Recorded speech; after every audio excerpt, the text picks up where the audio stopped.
অঞ্চলৰ যিখিনি মানুহ ক্ষতিগ্ৰস্ত হৈছে সকলোকে এওঁলোকে পইচা দিব লাগিব মিনিমাম 1 লাখ টকাকে প্ৰতি ঘৰত দিব লাগিব কাৰণ ইয়াৰ গুণনামি বহুত হৈ গ'ল শিৱসাগৰত ই তেল চুৰহে আছিলে আজি 10 বছৰ নে 15 বছৰ আগত এইবোৰ পইচা সব তেল চুৰি পইচা এটা তেল চুৰৰ তলত শিৱসাগৰ নাথাকে ই এটা তেল চুৰটোৰ তলত শিৱসাগৰ নাথাকে শিৱসাগৰ খিলঞ্জীয়া জনগণ তেল চুৰৰ তলত নাথাকে তেল চুৰে ইয়াক গোটেই হিষ্ট্ৰী মুখুৰক না মই কৈ দিম হা আৰু সেইকাৰণে এই তেল চুৰটোৰ বিৰুদ্ধে আন্দোলনৰ যে নিয়মতে পুলিচ আহিব নালাগিছিলে পুলিচে তেল চুৰটোক ধৰি আনি আমাৰ আগত হাজিৰ কৰিব লাগিছিলে গতাই বাৰু দিব নোৱাৰে কিন্তু তেল চুৰটোক পুলিচে ধৰি আনিব লাগিছিলে হা চুৰৰ পইচা থাকিলেও আজিকালি ৰজা হৈছে আৰু সেইকাৰণে এইবিলাক নহ'ব এতিয়া ইহঁতৰ মানুহ ওলাই আহিব লাগিব ONGC কোনো একশ্যন লোৱা নাই তেওঁৰ বিৰুদ্ধে তই ল'ব লাগিব নহ'লে ONGC বন্ধ কৰি দিয়া হ'ব কালি মুখ্যমন্ত্ৰী আহি তাত উপস্থিত হ'ল তেওঁ কিন্তু 6টা দিন আজি উপস্থিত হোৱা নাই নাই মই কৈছোঁ নহয় এওঁ মুখ্যমন্ত্ৰীতকৈ ওপৰত এই পইচাৰ ইমানেই দাম্ভিকতা হৈছে তেল চুৰৰ ই মুখ্যমন্ত্ৰীতকৈ নিজকে ওপৰত ভাবিব লৈছে আৰু ইয়াৰ বিৰুদ্ধে প্ৰতিবাদ হৈছে আৰু হৈ থাকিব আৰু চাওঁ এতিয়া যদি ইহঁতৰ কোনো কৰ্তৃপক্ষ ওলাই নাহে তেতিয়াহ'লে এইখন গেট বগাই পাৰ হ'বলৈ আমাৰ ল'ৰাক 10 মিনিট সময়ো নালাগে দে গোটেই আৰক্ষী বিভাগৰ গোটেই মানুহখিনি খিলঞ্জীয়াৰ কাৰণে অসমীয়া মানুহ কাৰণে আমি সংঘাতত এতিয়ালৈকে লিপ্ত হ'ব বিচৰা নাই আৰু যদি এওঁলোকৰ মানুহ ওলাই নাহে তেতিয়াহ'লে এখন সংঘাত হ'ব আৰু আমাৰ ল'ৰা জেললৈ যাবলৈ সাজু আছে আমি সাজি আছোঁ এজন লোক মৃত্যু হৈছিলে সেইটোৱেতো কৈছোঁ ক্ষতিপূৰণটো দিয়াটো বাদ দিয়ক সি ঘৰত মাত এষাৰ দিবলৈও নকৰে যোৱা কোনো কৰ্মচাৰীজনৰ নিজেও নহয় আৰু সেইকাৰণে এইবিলাক গুণ্ডাৰ বিৰুদ্ধে এইবিলাক তেল চুৰৰ বিৰুদ্ধে আন্দোলন চলি থাকিব শিৱসাগৰ অঞ্চলৰ যিখিনি মানুহ ক্ষতিগ্ৰস্ত হৈছে সকলোকে এওঁলোকে পইচা দিব লাগিব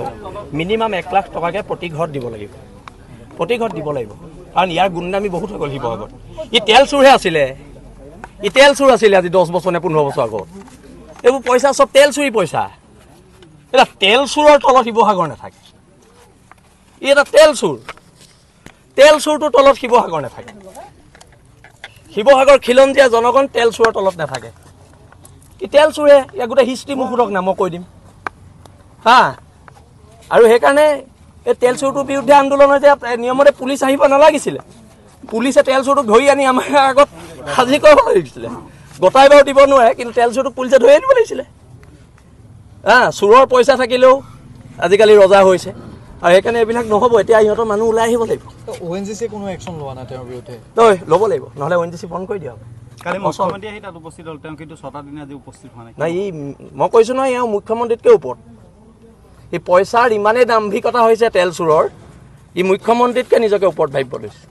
আৰু ইয়াৰ বিৰুদ্ধে প্ৰতিবাদ হৈছে আৰু হৈ থাকিব আৰু চাওঁ এতিয়া যদি ইহঁতৰ কোনো কৰ্তৃপক্ষ ওলাই নাহে তেতিয়াহ'লে এইখন গেট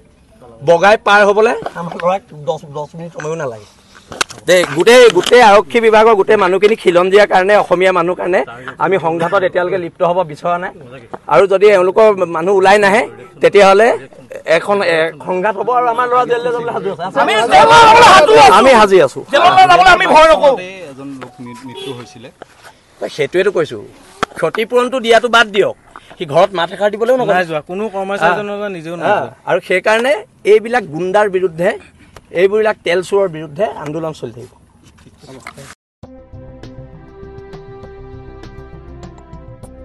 গৰু গাহৰি হাঁহ ছাগলী কুকুৰা আদিৰ বাবে জনপ্ৰিয় দানাৰ নামটোৱেই হ'ল বিয়ম এই অসমৰ উদ্যোগ গতিকে বিতৰকসকলে অতি শীঘ্ৰেই বিয়ম উদ্যোগৰ লগত যোগাযোগ কৰক